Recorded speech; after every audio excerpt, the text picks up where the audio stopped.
What do you know about the SEC and the Big Ten forming an advisory group?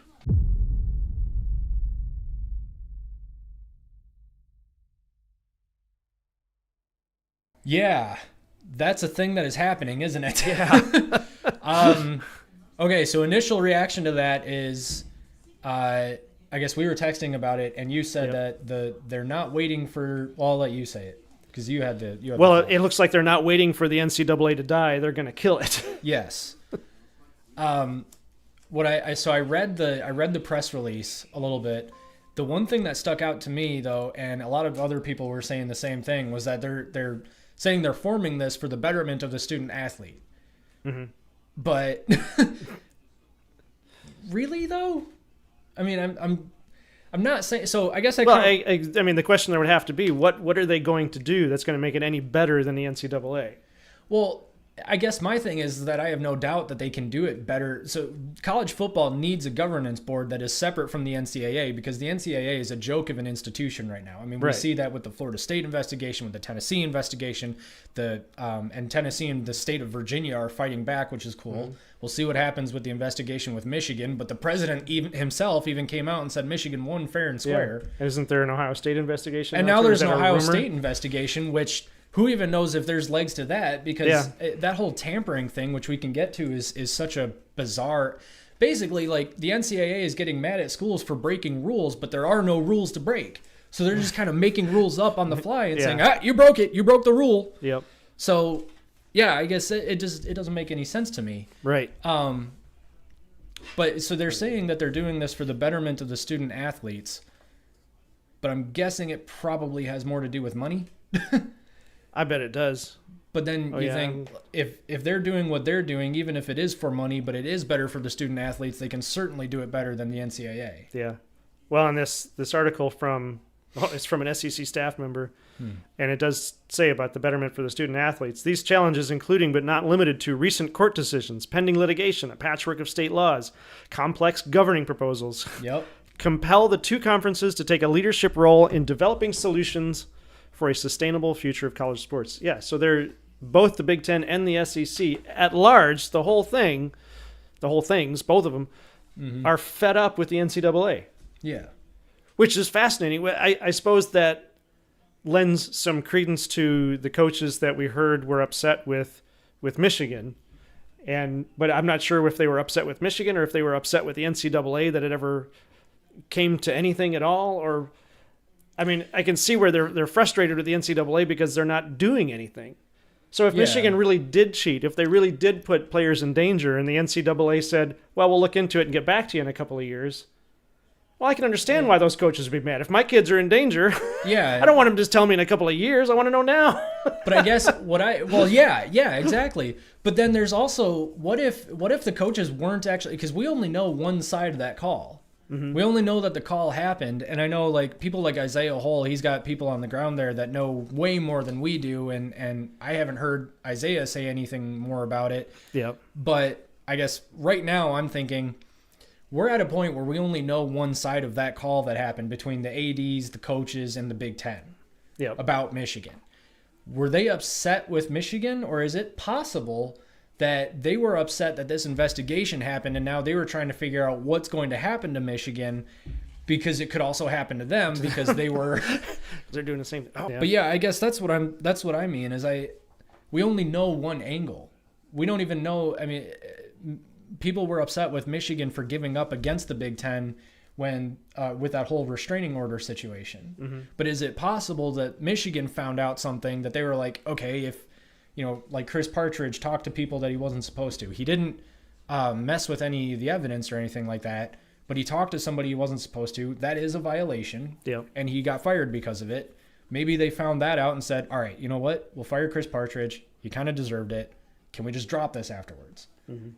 And that's why they, quote-unquote, gave up. Okay. So we'll never know all sides of what happened is what I'm saying. Oh, well, yeah, exactly. Yeah.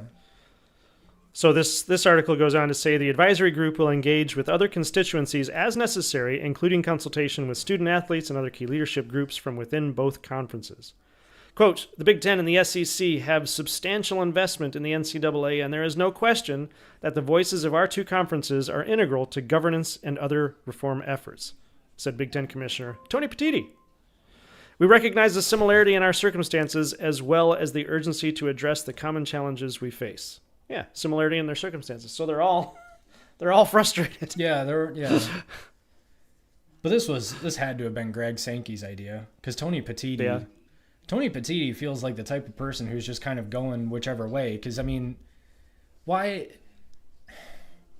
would Tony Petitti basically follow orders from the NCAA just to then say, okay, now I'm going to turn around and create an advisory group that is going to directly compete with the NCAA. Right. So this was a Greg Sankey idea, probably. My guess. That would be my guess. Yeah.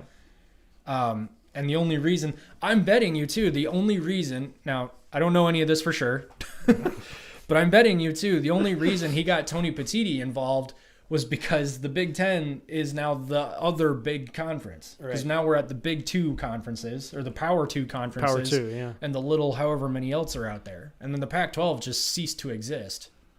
The last paragraph in this is, the advisory group will have no authority to act independently and will only serve as a consulting body. Its composition, charter, and timetable, as well as the specific questions it might examine, have yet to be determined. So what?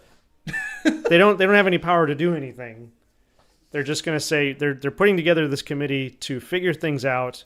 It's a consulting body, so they'll either come together to consult the NCAA and tell them this is how you should do it, and I would imagine at that point, if it doesn't work, that consulting body will become more of an authoritative body. Well, but who gives them the power? Well, they're already part of the NCAA. They've agreed to be part of that organization. Yeah. So they've given the NCAA the power to do that. So they would have to take it back from the NCAA. Well, they would have to leave. Right. So then... And that becomes... There's more to it, because to leave the NCAA at this point has a lot of, I would think, legal ramifications. Because the NCAA governs, who can be on teams, how long they can be on teams, what they can do. I mean, it's not just football; it's all of the sports. Yeah. So all of them are affected by it. But the NCAA is so interwoven in college sports that it's not as simple as, okay, we're not going to be part of the NCAA anymore, because that could potentially mean, okay, if you're not going to be part of the NCAA is going to say to the teams that are in the NCAA, okay, you can't play against any teams that aren't part of the NCAA. But theoretically, if both Big Ten and the SEC leave, they've got all the teams they need. Well, they've got all the teams they need, but then all the TV money goes to the SEC and the Big Ten. Right. So then all the other schools are like, all right, we'll just go with them. Yeah. Like maybe. Oh yeah, it would definitely be a domino effect. Yeah. If the SEC and the Big Ten step out and literally become the NFL minor leagues, of course all of the other ones are going to want to be with them. Which is exactly what it'll end up being. But yeah, I mean, I guess that's I feel like that's what would happen then. So if the Big Ten, so this advisory board basically, as we're going into commercial break here, this advisory board is essentially sitting in wait. I mean, they're going to act as a consultancy group, but I feel like they're just saying that because it's like, but behind the scenes, they're thinking, okay, and if you ever screw up, we're going to toss some dollars at some lobbyists and have Congress probably get involved somehow or another and eventually break off from the NCAA, because what you can do, you can break off college football specifically. The other sports don't have to go with you. So like Michigan can have... Yeah, I suppose that's possible, yeah. That's probably what would end up happening. Yeah. But then they're probably going to seek a change in the language somehow. Well, actually, maybe not. I was going to say they'll probably seek a change in the language to avoid calling football players student athletes and to instead get them called employees. But I'm betting this is probably going to end up being for the money, which means that as soon as the Big Ten and the SEC leave the NCAA, create their own advisory board, and have their own governance or their own league, they're probably going to fight back against like universities getting or players getting a share of the TV profits as much as the NCAA has been. So it's the same problem all over again. Right. Oh yeah. They're always going to have that problem, because if they don't, I mean, how does the Big Ten and the SEC self-govern without bias? Yeah. I mean, ostensibly, and getting back to the roots, that's part of the reason the NCAA exists. Not just to standardize the rules, but to give them a way to arbitrate. Yeah. So at some point, yeah, they need a third-party arbitrator, and like you said, it's the same thing all over again, eventually. Yeah, so And I don't mean to be what are we doing defeatist here? or anything, but I think it's just maybe this will be enough to shake up the NCAA and get rid of the corruption that we suspect is there, and fix the NCAA. But there's probably I going don't to know. end up being corruption here somehow too. Probably. I mean, eventually. And I hate to be defeatist and pessimistic, but it's just when there's this kind of money involved. I mean, we're at billions now. Yeah.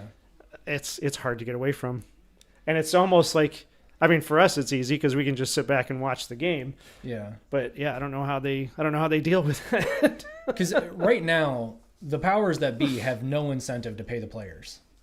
Sam Hartman's looking downfield for Adrian Barger. Barger almost has a one-handed catch. Almost.